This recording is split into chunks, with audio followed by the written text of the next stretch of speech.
वाटण दिलं सर्वांना. सर्व मावळे लागले कामाला. शेलार मामा होता संगतीला. एवढ्यात तानाजी मालुसरेकडून रायबाच्या लग्नाचे निमंत्रण घेऊन एक दूत महाराणीकडे आला. आणि तेव्हा परतीचा निरोप पटविला हाताने दिला. तुम्ही लागलं की कार्याला, आम्ही जातो बघा लढाईला. अहो राज हो जिर राज राजाजी, अहो राज हो जिर राज राजाजी. तानाजी मालुसरे यांना कळताच ते काय बोलतात. आम्ही नगरात बाबा म्हणून मिरवायचं आणि आमच्या राजाला लढायला जायचं, हे कदापि शक्य नाही.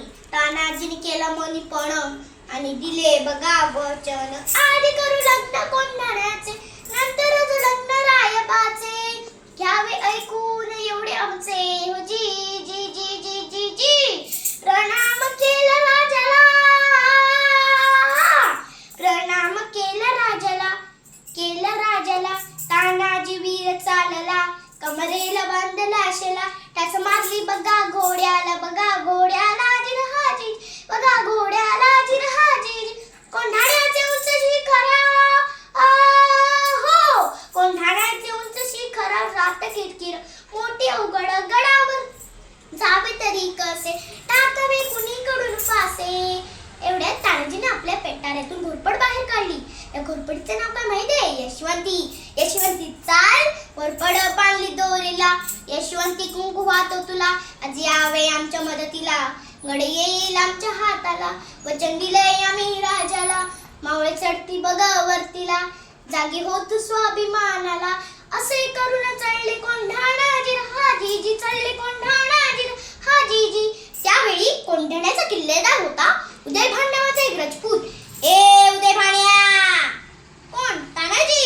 हा तुझा बाप तानाजी. तू इथे काय करतोय शिवसेनेत? दिल्लीला चल, मुजरा कर, तुला किल्लेदार करतील. अरे हट, दिल्लीला मुजरा करणारी हलका जात मराठ्यांची नाही. अरे कुणी मी मोडेन पण वाकणार नाही. अरे मराठी माणसांना ताटकणा ठेवायला शिकवलं ते म्हणजे शिवाजी महाराज. आणि मग तानाजीने वार बघा केला, उदयभान बघा चवताळला. पलटवार बघा त्याने केला, तानाजीच्या तोंड ढालीला. कमरेचं काढून शेला, शेल्यावर घेती वाराला. उदयभान जेरी सांडला, उदयभानाच्या एका वाराला तानाजीचा हात उडविला. इंच इंच जखम अंगाला, रक्ताने वीर नालेला. रक्ताच्या थरोळ्यात तानाजीला बघून 80 वर्षाचे शेलार मामा उद्या धावून आले. मामांनी मारलं उड्डाणला, तर घाम केलं वाराला. छातीवर मामा बसलेला, दातांनी फोल्ड लाडीला. सपासपा करती वाराला.